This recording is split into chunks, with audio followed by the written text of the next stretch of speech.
Get your free copy of the complete tutorial at www.teachucomp.com/free.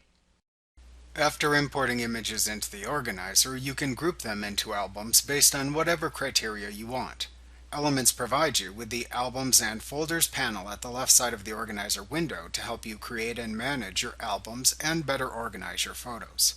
To create a new album within the organizer, click the Albums button at the top of the Albums and Folders panel. Then click the Create New Album or Album Category drop-down arrow button in the upper right corner of the Albums and Folders panel. It's the small green plus sign with a small downward pointing arrow to its right. Then choose the New Album command from the drop-down menu that appears to display a New Album panel at the right side of the window. Note that you can also directly click the actual plus sign part of this same button to open this same panel. In the New Album panel, then type a name for your new album into the Album Name field. To categorize the album under a category you have created, select an existing category from the Category drop-down. Creating categories is discussed in an upcoming lesson in this chapter. To add media to the album, click and drag the media to add to the album from the Organizer window into the media bin shown in the Add New Album panel.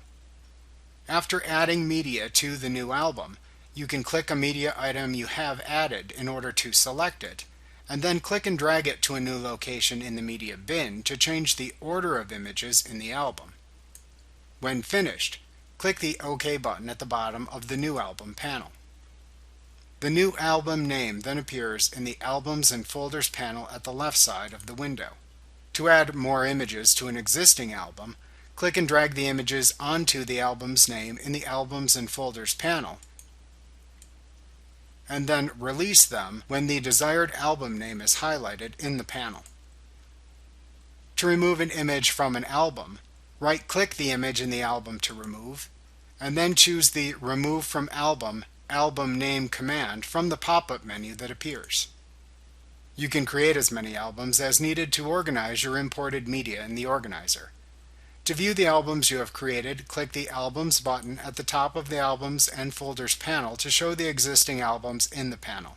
Your albums are grouped under the Expandable and Collapsible My Albums category. You can click the arrow to the left of an album category to expand or collapse its contents. To view the media in an album, click the name of the album in the Albums and Folders panel. To then display all the images in the organizer again, click the All Media button in the upper left corner of the organizer's media window when viewing the content of an album. To delete an album, right-click the album to delete in the Albums and Folders panel, and then select the Delete command from the pop-up menu that appears. Elements prompts you to make sure you want to delete it with a Confirm Album Deletion message box that appears. Click the OK button in this message box to finish deleting the selected album. Like what you see? Pick up your free copy of the complete tutorial at www.teachucomp.com/free.